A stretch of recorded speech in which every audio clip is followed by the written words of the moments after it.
समाज में लड़के और लड़कियों की शादियों के लिए रिश्तों का चुनाव एक बड़ी समस्या बनती जा रही है।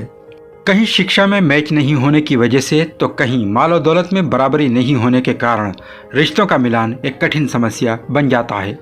इसके साथ ही ये भी अक्सर देखने में आ रहा है कि अगर तमाम मैचिंग होने के बाद भी शादियां हो जाती हैं तो कुछ ही दिन बाद वो शादियां विभिन्न कारणों से टूट जाती हैं।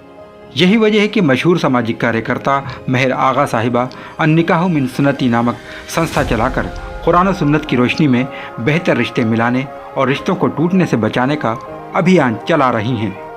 नई दिल्ली के जामिया नगर में बी अम्मा फाउंडेशन की ओर से एक सेमिनार पारिवारिक मूल्य और युवाओं की भूमिका के विषय पर आयोजित हुआ। इस अवसर पर मेहर आगा साहिबा ने अपने विचार व्यक्त करते हुए परिवारों को टूटने से बचाने के इस्लामिक सिद्धांत बताए।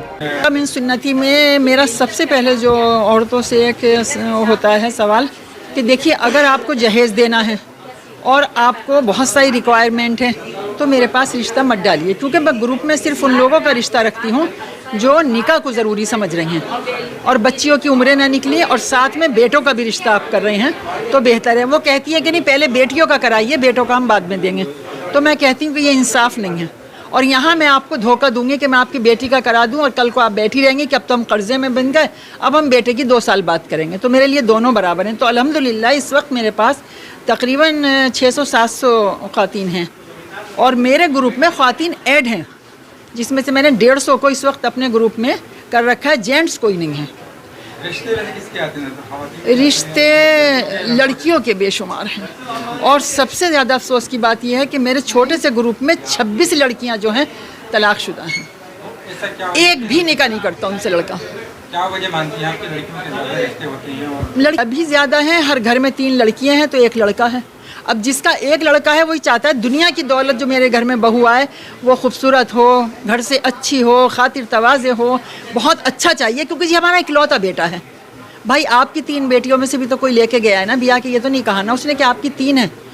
तो इस रिक्वायरमेंट से हम आजिज़ और परेशान भी हैं, लेकिन क्या करें, हम नहीं करते और लोग करा देते हैं।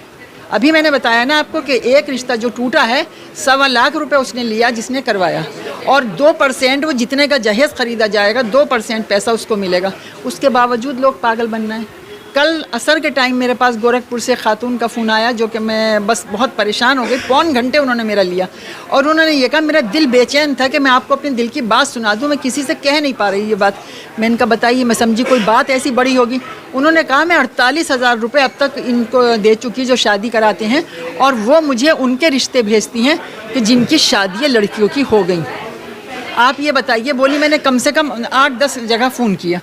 वो कह रही हमारी तो शादी हुए भी साल भर हो गया। अरे आपके को किसने दे दिया? अरे हमारा तो बच्चा भी है। अरे भाई हमारा तो रिश्ता पक्का हो गया, हमें तो ग्रुप से कब हट गए। आप ये धोखे की ज़िंदगी में जब तक जिएंगे हमें कामयाबी नहीं मिलेगी। आप दुनिया में बायोडाटा डाल दीजिए, दुनिया में फ़ोटो डाल दीजिए, लेकिन जब तक आप ईमान की रस्सी को दांतों से मजबूती से नहीं पकड़ने के, हम कभी भी कामयाब नहीं होने के। शादी का मसला नहीं है, ना नौकरी में कामयाब होंगे, ना हमें इज्जत मिलेगी, ना हमें नमाज पढ़ने की जगह मिलेगी। हम बस अपने घरों में बैठे हुए मोबाइल की रीलें देखते रहेंगे। मेहर आगा साहिबा के इन विचारों को अगर अपनी ज़िंदगी में उतार लिया जाए तो उम्मीद की जा सकती है कि रिश्ते मजबूत होंगे और परिवार टूटने से बचेंगे। सेमिनार से professor Selina Bashir, miss Zubina नाज और बी अम्मा फाउंडेशन की अध्यक्ष शाहीन कोसर साहिबा ने भी अपने विचार रखे। प्रोग्राम का कामयाब संचालन सुप्रीम कोर्ट के वकील असलम अहमद ने बहुत ही खूबसूरत अंदाज में किया, जबकि तिलावत और तर्जुमा कुरान पेश करने का शर्फ डॉक्टर इलियास सैफी को हासिल हुआ। NGTV के लिए नई दिल्ली से अबुल कलाम।